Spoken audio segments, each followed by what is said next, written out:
the money is there for some of these things, and of course the things it is there for are the things that are the most useless to society.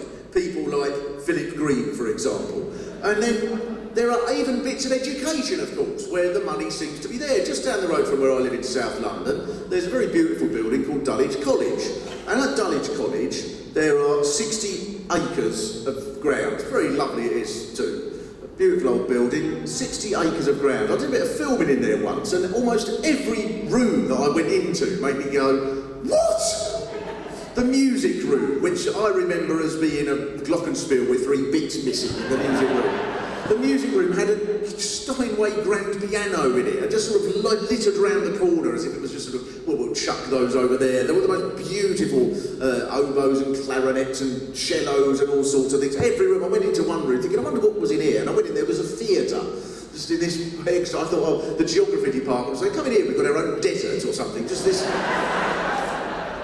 Just extraordinary. Anyone at a normal school would just find any of this extraordinary. Dulwich College certainly wouldn't. I went to down to the school where my son, who's almost 12, was at, and very pertinent really what all of this is about to the situation that he finds himself in, where bit by bit it emerges that he's had no science teacher since September when he started there. He's had no English. There was an English teacher. They've left.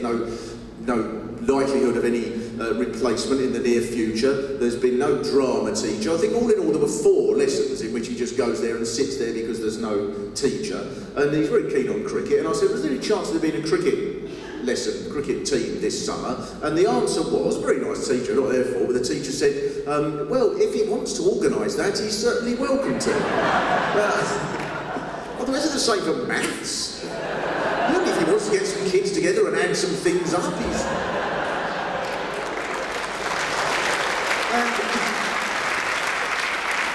This, I suspect, is not an answer that you would get if your son was at Dulwich College, because they have got 12 rugby pitches, 10 football pitches, I know this isn't just statistics, I go past almost every day, and 8 cricket squares, and they are beautiful cricket squares as well, with a pavilion, and it's astonishing. I went to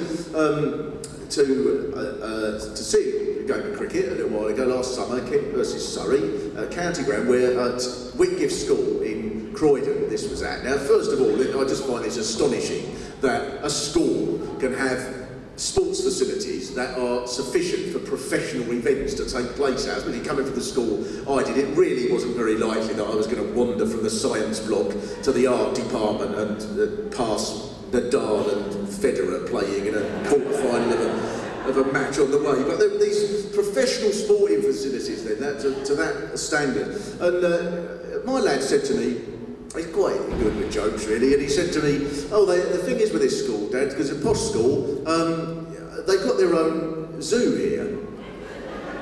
And I said, that's very good, that's a very good joke, son, you know, that's a very good comedy object for a school. It's so posh, it's got its own zoo.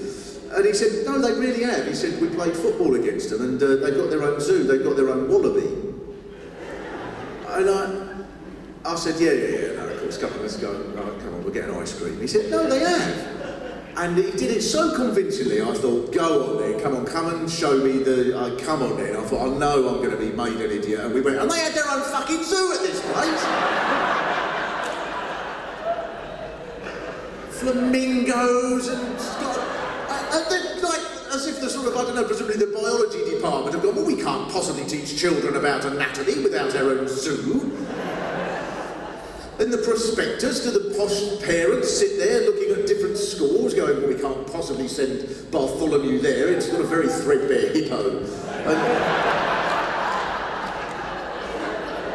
And not only did they have their own wallaby, 2 wallabies, but it was a rare white wallaby. Because of course you can't possibly educate children when the wallaby is a normal working class brown wallaby that might go charging up and trying to take the flamingo in, council estate wallaby.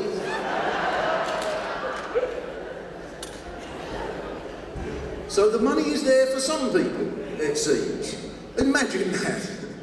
I imagine normal parents with their kids at normal schools having to sort of do all the cake sale things and sponsored bouncy castle things and all the things you need to keep And that's not really, I mean, you do not really at those things get parents going, oh, thank God we've got this, because the facilities here have gone right downhill at my school. I mean, last week it was down to one wallaby between two in my daughter's class.